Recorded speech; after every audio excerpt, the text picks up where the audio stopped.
योगः धृतराष्ट्र उवाच धर्मक्षेत्रे कुरुक्षेत्रे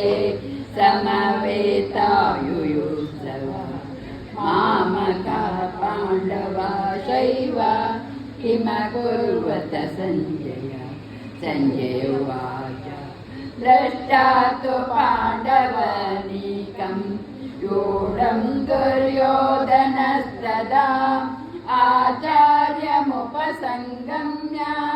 राजा वचनमब्रवीत् पश्येतां पाण्डुपुत्राणाम् आचार्यमहतीं च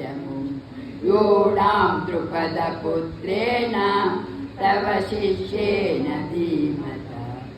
अत्र शूरा महेश्वासा भीमार्जुन समायुधि युयुधानो विराटश्च द्रुपदश्च महारथः दृष्टकेतुष्वेकितानः काशीराजस्य वीर्यवान् पुरुजित् कुन्तिकभोजश्च शैवश्च नरपुङ्गवः युधामनुश्च विक्रान्त उत्तमौजाश्च वीर्यवान् सौभद्रो द्रौपदेयाश्च सर्व एव महारथः अस्माकं तु विशिष्टाये तानि बोध द्विजोत्तम नायका मम सैन्यस्य सञ्जातं तां ब्रवीमि भवान् भीष्मस्य कर्णश्च प्रपश्च समतिञ्जय अश्वत्थामा विकर्णश्च सौमदत्तिश्च तथैव च अन्ये च बहवः शूराः मदत्ते त्यक्तजीविताः नानाशस्त्रप्रहरणाः सर्वे युद्धविशारदाः अपर्याप्तं तदस्माकं बलं भीष्माभिरक्षितं पर्याप्तं चिरमेतेषां फलं भीमाभिरक्षितम् अयनेषु च सर्वेषु यथा भागममर्दिता भीष्ममेवाभिरक्ष्यन्तु भवन्तः सर्व एव तस्य सञ्जनयन् हर्षं कुरुवृद्धपितामहः सिंहनादं विनोद्योच्चे शङ्खं दद्मौ प्रतापवान् ततः शङ्खाश्च भैर्यश्च प्रणवानकगोमुखः सहसेवाभ्यनन्त सशब्दस्तु मुलुः ततश्चेते हरे युक्ते महति स्यन्दने स्थितौ माधवा पाण्डवाश्चैव दिव्यौ शङ्खौ प्रदध्मतुः पाञ्चजन्यं ऋषिकेशो देवदत्तं धनञ्जय प्रौढं दम्भौमाशङ्कं भीमकर्मादकूटरः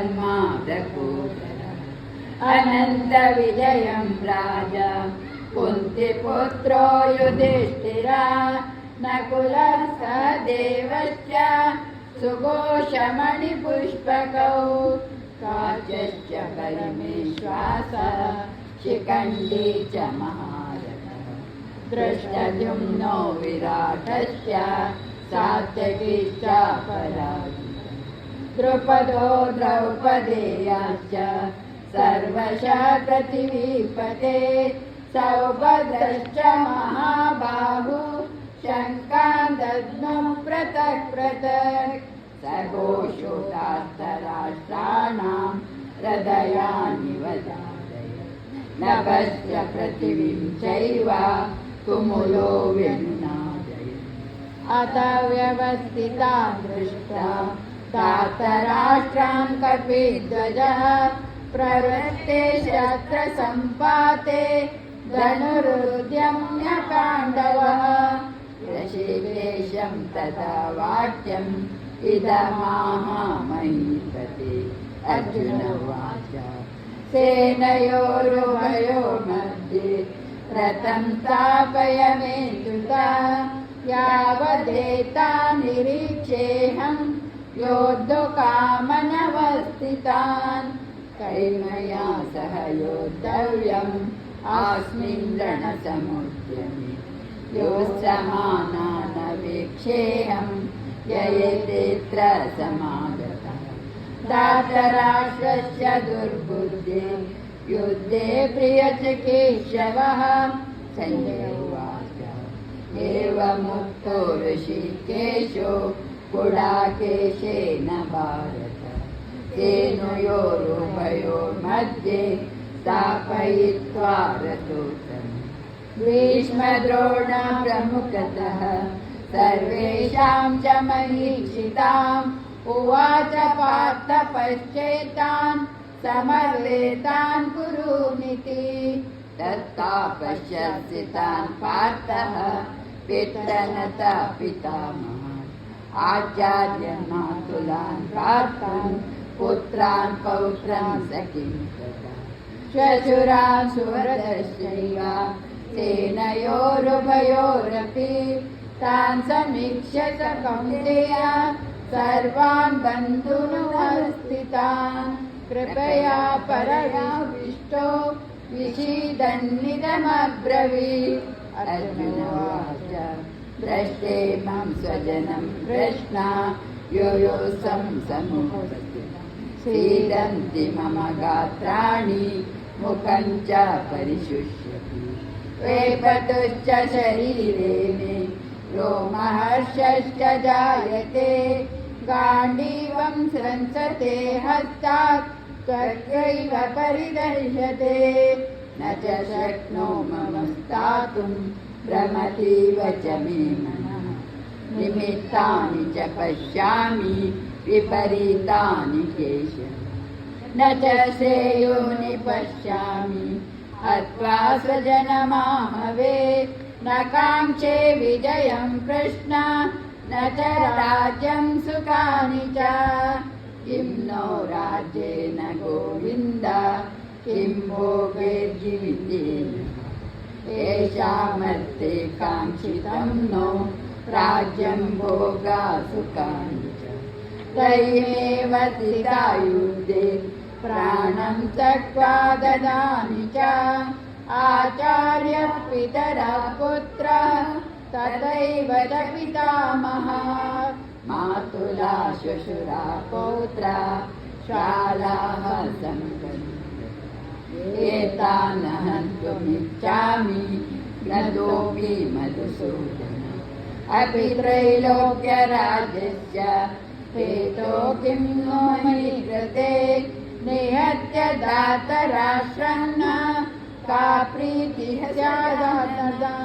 पापमेवाचयेदस्मान् तस्मान्नाहं हन्तुं दातराष्ट्रान् स्वबान्धवान् स्वजनं हि कथं हत्वा सुखिनः स्याम माधव यद्यपेतेन पश्यन्ति लोभोपहत चेतसः कुलक्षय कृतं दोषं मित्रद्रोहे च पातकं कथं न जेयमस्माभिः पापादस्मानुवर्तितुं कुलक्षय कृतं दोषं प्रपश्यति जनार्दन कुलक्षये प्रणश्यन्ति कुलधर्मा सनातना धर्मे नष्टे कुलं कृत्वा अधर्मो विभजति अधर्मा विभवात् कृष्णा प्रदूषन्ति कुलस्त्रियः स्त्रीषु दुष्टासु वाग्नेय ध्यायते वर्णसङ्करः शङ्करो नरकायैव कुलज्ञानं कुलस्य च पतन्ति पितरो हेजां लुप्तपिण्डोदकक्रिया दोषरेते कुलज्ञानं वर्णसङ्करकारति उच्चादन्ते जातिधर्मा कुलधर्माश्च शाश्वता उत्सन्नकुलधर्माणां मनुष्याणां जनार्दन नरके नियतं वासो भवतीत्यनुशुश्रुतम् अहोपतमात् पापं कर्तुं व्यवसिता वयम् यद्राज्यसुखलोभेन हन्तुं स्वजनमुद्यता यदि मामप्रतीकारम् अशस्त्रं शस्त्रपाणयः दातराशरणे हन्यो